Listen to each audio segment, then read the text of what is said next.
It was the most wonderful time of the year in Alade household.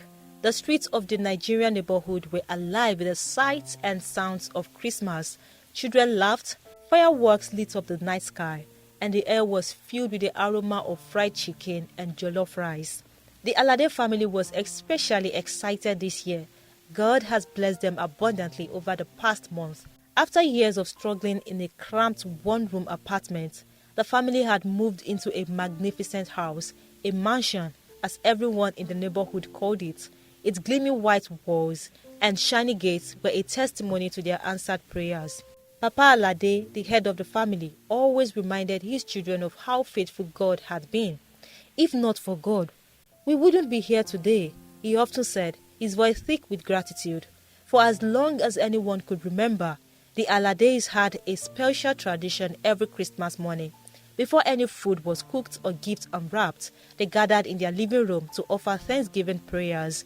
They would sing praises, share Bible verses, and commit the day into God's hands. But this Christmas felt different.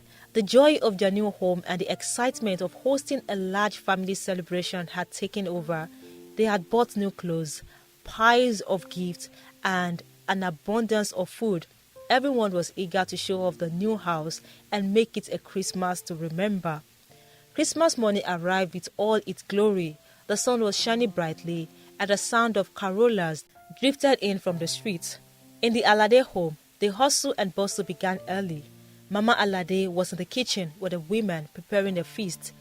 Jollof rice, fried chicken, goat pepper soup, and all the delicacies anyone could imagine.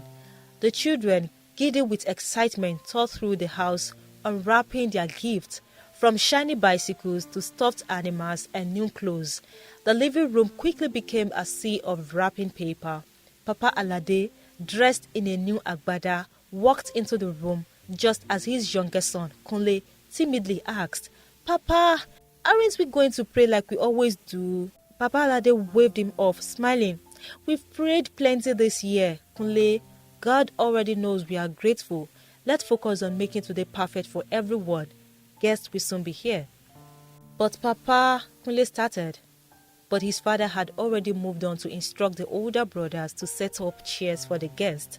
The family was so busy preparing for the celebration that they didn't notice the tiny shift in the air. The day had started bright and sunny, but dark clouds now gathered quietly in the distance. Everything seemed perfect at first. The guests began arriving, neighbors, friends, and distant relatives who came to see the Alade's new mansion. Laughter echoed through the house, and music blared from the speakers. But soon, small strange things began to happen. In the backyard, the younger children played a rowdy game of tag. Amid their shouts and laughter, Toby, the second youngest, tripped over a stone and fell awkward. His cries pierced the air as he clutched his ankle, which was quickly swelling.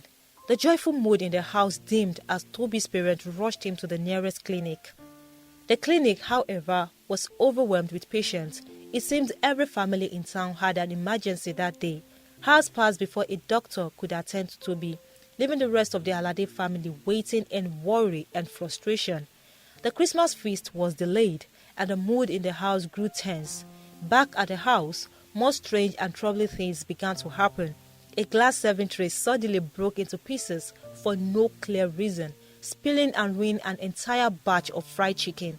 The children's excitement over their new toy quickly turned to fear when it started making strange noises, sparked, and began to smoke. The once bright Christmas light hanging outside the porch flickered on and off a few times before going completely dark, leaving everyone feeling uneasy. It seemed as though everything that could go wrong was going wrong.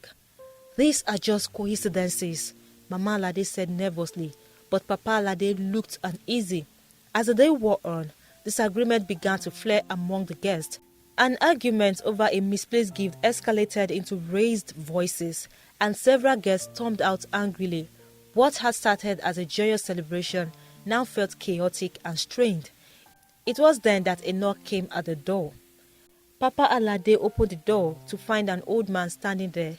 His clothes were ragged, and his face was weathered from years under the sun. The man's eyes, however, were sharp and piercing. "Good afternoon," the man greeted. his voice low but firm. "Can I trouble you for a plate of food?" Papa Alade frowned. The day's event had frayed his patience, and he was in no mood to entertain a beggar. "This is not the time for charity, Baba," he said sharply. "We are dealing with our own problems today." The old man didn't move. Instead, he smiled faintly and said, "When the receiver forgets gratitude, the gift turns bitter." The words hung in the air like a heavy mist. For a moment, Papa Alade felt a chill run down his spine, but he quickly shook it off, dismissing the old man with a wave. As the stranger walked away, Kunle, who had been watching from behind the door, whispered, "Papa, who was that?" "Just a beggar," Papa replied brusquely, but deep down, a nagging feeling began to grow in his chest. As the day stretched into evening, the Alade family's once joyful Christmas spiraled into further chaos. Guests whispered about the strange event, their conversations laced with suspicion. In the kitchen, things weren't any better. The oven stopped working midway while roasting the turkey, leaving it half-cooked and inedible. One of the large pots of jollof rice tipped over mysteriously, spilling its contents onto the floor. Outside, a sudden gust of wind knocked over the decorated Christmas tree in the front yard, scattering ornaments everywhere. Some of the children burst into tears at the sight, their earlier excitement now replaced with unease. Inside, tempers flared. Uncle Femi accused Aunt Sade of taking his plate of food, while two cousins fought over who broke a chair in the living room. Even Mama Alade, who was known for her calm demeanor, snapped at her eldest daughter for being slow with serving drinks. "This is not normal," whispered Kunle to his sister. "It's like something bad is hanging over us." Papa Alade sat in the corner, rubbing his temples. The weight of the day's event bore down on him. It wasn't just the little mishap. It was the way they had sucked the joy out of the celebration. This was supposed to be a day of thanksgiving and laughter, yet all he felt was frustration and regret. At night, the house had fallen quiet. Most of the guests had left, and the family sat together in the living room. The air was heavy with an unspoken tension. It was Mama Alade who broke the silence. Her voice trembled as she spoke. This is not how today was supposed to go. We forgot something very important this morning." Papa Alade looked up, his eyes weary. "You think it's because we didn't pray?" Mama Alade nodded, tears streaming down her face. "God has blessed us so much this year, and we couldn't even spare a few minutes to thank Him today. How could we forget? How could we let excitement replace our faith?" Her words struck a chord. Slowly, she knelt down on the floor. "It's not too late," she said softly. "Let's all kneel down and pray now. Let's ask God for forgiveness." One by one, the family joined her. Papa Alade knelt next to his wife, followed by the children. Even the youngest, Kunle, clapped his hands tightly and shut his eyes. Mama Alade began to pray, her voice raw with emotion. "Father, we are sorry. Sorry for neglecting you, for thinking we could do this on our own.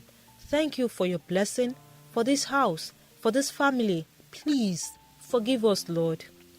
As the family prayed fervently, a strange calmness descended on the house, and the tension in the air seemed to dissolve.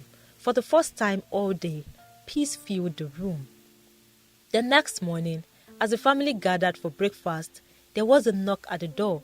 Kunle ran to open it, and to everyone's astonishment, the old man from the previous day stood there. But he was different now. He was no longer dressed in tattered clothes. Instead, he wore a brilliant white robe that seemed to glow in the morning sunlight. His face was radiant, and his eyes shone with kindness. "Good morning," the man said, his voice warm and soothing. Papa Alade stepped forward, his mouth slightly open in shock. You've come back?" The old man smiled. "I never left. I was sent to remind you of something important." Everyone gathered around, listening intently as the man continued. "God has blessed you abundantly, but blessings can only flourish when they are met with gratitude. Yesterday, you let your joy overshadow your faith. You forgot the one who gave you everything you have." Mama Alade began to cry again, this time out of shame and gratitude. "We are sorry. We let our excitement blind us. We are so sorry, Lord." The old man placed a gentle hand on her shoulder. God is merciful. He sees your heart and He has already forgiven you. Remember this lesson. Prayer is not just a duty. It is your lifeline. In joy and in sorrow, always seek God first. With that, the old man raised his hand in a gesture of blessing. May your home always be filled with peace, love, and gratitude, and may you never forget to pray. As the family bowed their heads, the old man turned and walked away. By the time they looked up, he had vanished. The Alade family sat in silence for a long time, absorbing the old man's words. Finally, Papa Alade spoke. From now on, we will never let anything come before our prayers, not excitement, not busyness, not even our own desires. The next morning, they gathered in the living room once again. This time, they sang praises, shared Bible verses, and prayed with all their hearts. The joy that filled the house was unlike anything they had felt before. It was pure, unshaken by material worries or distractions. From that day forward, the Alade's Christmas tradition became even more sacred. They realized that the true essence of Christmas was not in the gifts or in the food, but in the love, faith, and gratitude they shared as a family. And they never again postponed their prayers, not on Christmas, not on any day. Prayer is the foundation of every blessing. As Christians, it is essential to remain grounded in faith, showing gratitude to God in every season, especially during times of joy. Never let the excitement of life overshadow the importance of seeking God's guidance and presence. If you enjoyed this video, I'm sure you will like the next one. Click to watch it now. I'll see you in the next video. Goodbye.